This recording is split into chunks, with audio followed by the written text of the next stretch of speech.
Unapoandika hundi, unapaswa kutumia kalamu pekee. Usithubutu kutumia penseli. Hatua ya kwanza.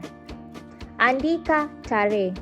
Huku Marekani, tunapoandika tarehe kwenye hundi, huwa tunaandika mwezi kwanza, kisha siku, kisha mwaka.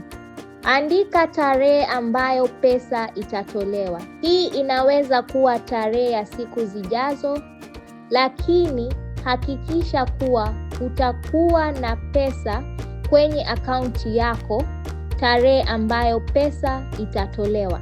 Hatua ya pili. Andika jina la mtu atakayepokea hundi.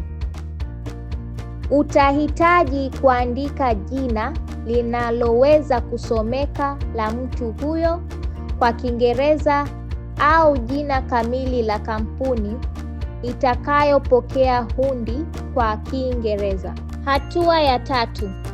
Andika kiasi cha pesa kwa nambari.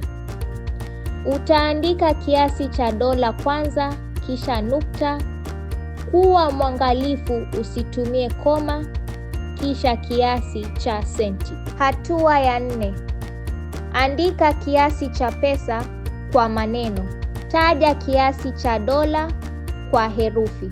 Ikiwa unahitaji usaidizi wa kuandika kiasi cha dola kwa maneno, unaweza kutumia Google Translate kuandika nambari kwa maneno kwa kutumia herufi katika lugha yako na kuitafsiri kwa Kiingereza.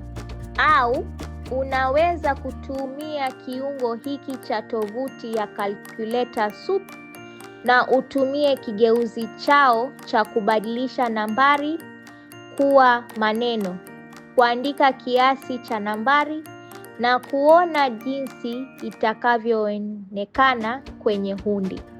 Hiyo imeandikwa na blue.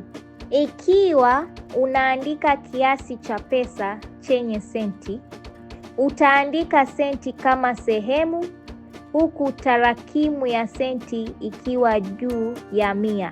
Hii inamaanisha kwamba ikiwa unaandika hundi ya dola 20.5 itaandikwa hivi kwenye mstari huu.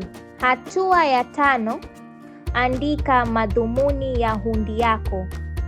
Kwa mfano, unaweza kuandika November Electricity. Hatua ya 6. Saini hundi yako. Ikiwa unajifunza kuandika hundi au unahitaji ukumbusho wa jinsi ya kuandika, tunatumai kwamba video hii ilikusaidia.